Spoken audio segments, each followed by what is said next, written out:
ഇന്നത്തെ റെസിപ്പി ഉണ്ടാക്കാൻ വേണ്ടിയിട്ട് ആദ്യം തന്നെ ഒരു പാൻ ചൂടാക്കിയിട്ട് അതിലോട്ട് 1 ടേബിൾ സ്പൂൺ നെയ്യ് ചേർത്ത് കൊടുക്കുക.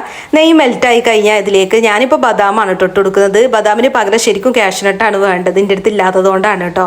അപ്പോൾ ഒരു 5-6 ബദാം ചെറുതായി കട്ട് ചെയ്ത് ഇട്ട് കൊടുത്ത് റോസ്റ്റ് ചെയ്തിട്ടുണ്ട്. പിന്നെ അതിലേക്ക് കുറച്ച് ഉണക്കമുന്തിരി ഇട്ട് കൊടുത്തിട്ടുണ്ട് കേട്ടോ. അതൊന്ന് മൂത്ത് വന്നു കഴിഞ്ഞാൽ നമുക്കതൊരു ബൗളിലേക്ക് മാറ്റാം. ഇനിയിപ്പോൾ ഇതിലേക്ക് ചേർക്കാനുള്ളത് തേങ്ങ ചിരവിയതാണ് കേട്ടോ. 1 കപ്പ് തേങ്ങ ചിരവിയതാണ് ഇട്ട് കൊടുക്കേണ്ടത്. 250 ml കപ്പിന് 1 കപ്പ് തേങ്ങ ചിരവിയത് കേട്ടോ. ഞാൻ തേങ്ങ പൂണ്ടിട്ട് പിന്നെ മിക്സിയുടെ ജാറിൽ ക്രഷ് ചെയ്യാനാണ് കേട്ടോ. അതുകൊണ്ടാണ് ഇതിൻ്റെ തേങ്ങ ഇങ്ങനെ ഇരിക്കുന്നത്.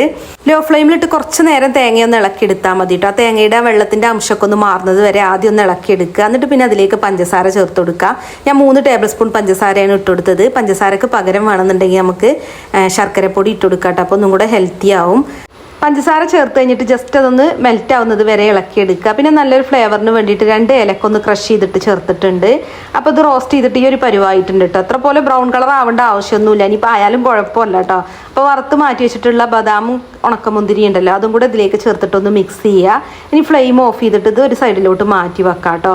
അപ്പോൾ ഇനി അടുത്തതായിട്ട് നമുക്ക് വേണ്ടത് നേന്ത്രപ്പായാണ് കേട്ടോ. ഞാൻ നല്ല പഴുത്ത 2 നേന്ത്രപ്പായ എടുത്തിട്ടുണ്ട്. ഈ റെസിപ്പി ഉണ്ടാക്കാൻ നല്ല പഴുത്ത നേന്ത്രപ്പായാണ് കേട്ടോ വേണ്ടത്. അല്ലാന്നുണ്ടെങ്കിൽ ചവർപ്പ് ഉണ്ടാവും. പിന്നെ നല്ല തൊലി കറുത്ത പഴമൊക്കെ ഉണ്ടാവുമല്ലോ, അതായാലും മതി കേട്ടോ. നല്ല തൊലി കറുത്ത നല്ല പഴുത്ത പഴമാണെങ്കിലും ഈ റെസിപ്പിക്ക് കുഴപ്പമില്ല. അപ്പോൾ പഴം നീളത്തിൽ കട്ട് ചെയ്തിട്ട് ഇതുപോലെ ചെറിയ ചെറിയ പീസായി കട്ട് ചെയ്തെടുത്തിട്ടുണ്ട്.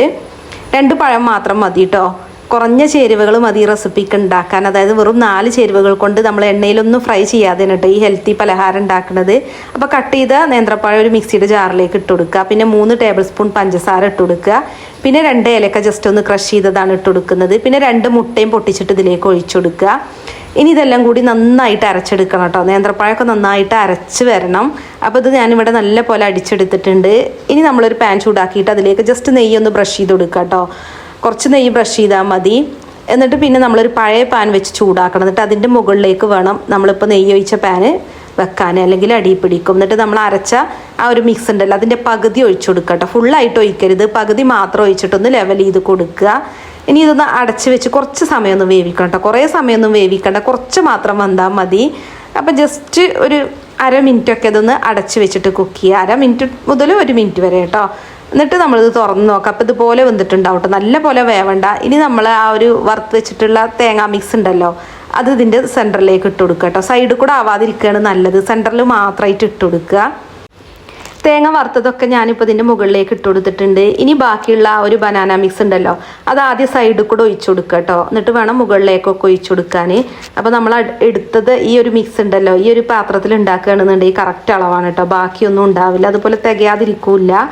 അപ്പോൾ ഇനി ഇതൊന്ന് അടച്ചു വെച്ച് വേവിക്കണം കേട്ടോ. ഒരു 10 മിനിറ്റ് കഴിയുമ്പോൾ വേണമെന്നുണ്ടെങ്കിൽ ഗാർണിഷ് ചെയ്യാൻ വേണ്ടിയിട്ട് കുറച്ചും കൂടി വറുത്ത് വെച്ചിട്ടുള്ള തേങ്ങാ മിക്സ് ഞാൻ മാറ്റി വെച്ചിട്ടുണ്ട് കേട്ടോ. അത് ഇട്ട് കൊടുക്കുക. നിർബന്ധമൊന്നുമില്ല, വേണമെന്നുണ്ടെങ്കിൽ മാത്രം മതി. അപ്പോൾ ഞാൻ കുറച്ച് ഇട്ട് കൊടുത്തിട്ടുണ്ട് വറുത്ത് വെച്ചിട്ടുള്ള തേങ്ങ. അപ്പോൾ ഇതിൻ്റെ മുകളിലേക്ക് കുറച്ചും കൂടെ ഇട്ട് കൊടുക്കുക കേട്ടോ. ഒരു 10 മിനിറ്റ് കഴിഞ്ഞിട്ട് മതി. മൊത്തത്തിൽ നമ്മൾ ലോ ഫ്ലെയിമിൽ ഒരു 20 മുതൽ 25 മിനിറ്റ് വരെയാണ് കേട്ടോ വേവിക്കേണ്ടത്. 20 മിനിറ്റ് ആകുമ്പോൾ ഒരു സ്ക്യൂർ വെച്ച് നോക്കട്ടോ. വന്നിട്ടില്ല എന്നുണ്ടെങ്കിൽ പിന്നെ ഒരു 5 മിനിറ്റും കൂടെ വെച്ചാൽ മതി. അപ്പോൾ നല്ല അടിപൊളി ടേസ്റ്റാണ് കേട്ടോ.